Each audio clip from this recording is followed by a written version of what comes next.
guys? It is Red Infamy with GamerFitnation.com. Of course, we're at PAX East 2015. I'm back at PAX East, which I'm excited, and I'm here with Elite Dangerous. And you're going to tell me about the fascinating game that I got to try on the Oculus.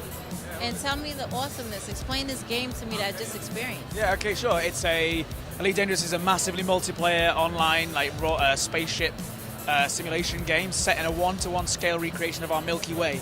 So that's like 400 billion star systems. It's absolutely huge. Like basically, we've mapped the whole of our galaxy in this game. So it's huge. Like all the stars that you saw when you were playing that game, you can get to those stars in our game. It's not just like a backdrop. You can actually like hyper jump over there and like jump those. You can join up with your friends. You can go bounty hunting, assassination missions. You can join up with factions and like decide which faction you choose to support. You can go dogfighting. It's one of those games where you can sort of choose your own path and create your own stories. So the thing is, I got a chance to play with this immaculate setup and rig. So, for the common gamer, what would they need to experience Elite Dangerous? The common gamer. The common gamer. The common gamer. Basically. It's for the hardcore. It's not. You don't need like the sticks. You don't need an Oculus Rift. You can use mouse and keyboards. I need that though. You can. It's a really cool way of showing it. That's why we bring it here. But like. You can play with at home. I sit at home with a gamepad on my couch and just play it like that. You don't need to do it that way. It's pretty tactile like that, but it's a great experience on the gamepad. The PC, you would be surprised. Like you don't even need that high end of a PC to run it. It just looks so beautiful because space looks so beautiful. You know. Frame rate is crazy for a 3D game right now. That looks really good. Yeah, absolutely. And the Oculus Rift just really shows it off really nicely because in real life, just sitting down holding sticks, right? And then in the Oculus Rift, you're sitting in a chair holding sticks, so it feels like you're really there. It feels like you're really in space. Now, I got to get my pilot skills up a bit because it took me a little longer. But I didn't experience any dizziness. A lot of people get the well, some people, it depends on, whatever with them. But I didn't get any dizziness with the game. Was that something that y'all try to develop within the game to make sure gamers don't get any type of... Is that one of the type of things y'all kind of look for when y'all developing a game like that? Yeah, of course. I mean, I can't really speak too much to... because I didn't have a hand in development specifically on that as well. I'm actually a community manager as well, so... but I work hand in hand with the developers. But I know for a fact that that's what they work towards me, because I mean, obviously you have to consider those sorts of things. Yeah. And the amount of QA testing they did to make sure that it just works and feels right. Because you don't want people feeling queasy. But I'm the same. Like I felt queasy playing other games, but I felt that Elite Dangerous doesn't make you feel that way, and I don't know what it is. Maybe it's because you're sitting down and it feels right. I'm not sure. I don't know what it is. Y'all put some type of magic in it, but when it comes to Elite Dangerous now, there's a game, No Man's Sky. So that's going to be coming out on the PS4, of course. And they spoke about how they have the galaxy and everything and how you can traverse through it and such. What makes Elite Dangerous from that game that everyone is talking about over and over again? So what makes it different from that game? Well, first of all, we're out right now and you can play it right now on PC. It's just, our game the original Elite came out in 1984 by David Braben, right? No, neither was I. I wasn't even, a thought. Yeah. But it was David Braben who made the original Elite in 1984. Okay, so it was the first spaceship sim game. So all those games that you hear about, like No Man's Sky and stuff like that, was inspired by the original Elite. And you can ask those guys directly, and they say that. And we hope that all these space sims do really well because it's like a revitalization of that. Our game is all about like trading. It's all about exploration, about mining, about bounty hunting and things like that.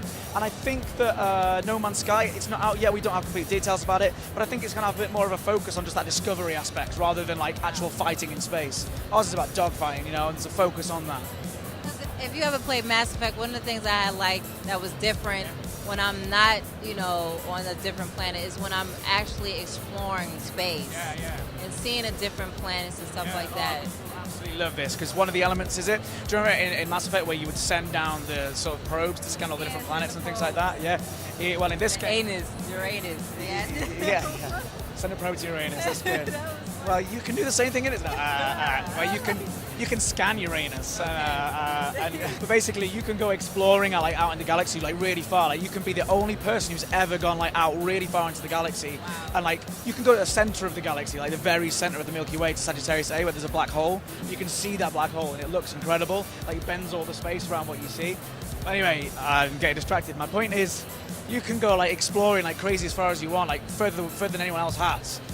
Scan the planets. So you drop out into the star system, you see this beautiful dying star, and then next to that you'll have all lit up these beautiful planets. You scan those planets, and you upgrade your ship to get a better scanner and stuff like that. You scan the planets, you can then take it back to occupied space, fly into one of those big starports, and then sell that data.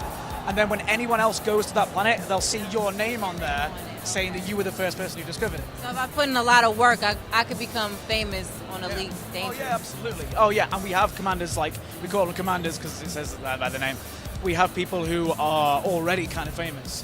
So we have rankings in the game. There's a trade rank, an explorer rank, and a fighting combat rank. And obviously you can be elite in each, that's why it's called Elite Dangerous. You can be elite in each one of those ranks. And we ran a competition. I was just about that. Reading my mind. Yeah, so we ran a competition, and the first person to get all 3 elites got £10,000. That's English pounds. That's $15,000, $16,000. And we're about to announce who actually is someone's made that, and that guy's going to be famous. He's amongst our community, he's going to be well known, and his name's all over the boards. Because every station you land in, you can see who's the most wanted there, so you can become infamous as well. So yeah. So with this game, is there any type of modifications people can do right now with it to kind of jazz it up a bit? What do you mean, if you want to change the cockpit on how it look, or extra things you want to add in space that would be goofy? I don't know. So there's nothing quite like that, but one thing you can do is change the colors of the HUD. You see all the systems. So people are changing completely. We sort of semi-support it, but it's a feature that's easy to change. But we haven't actually put it in the game. Okay. There's that's all I can say on that. But people have been changing it into dark greens and bright purples and pinks, and the keyboard pretty much. Yeah, you can customize the colors basically. Okay, so is it only on PC, or will we ever see these on the console? So yeah, we just announced 2 days ago that it's coming to Xbox One in 2015.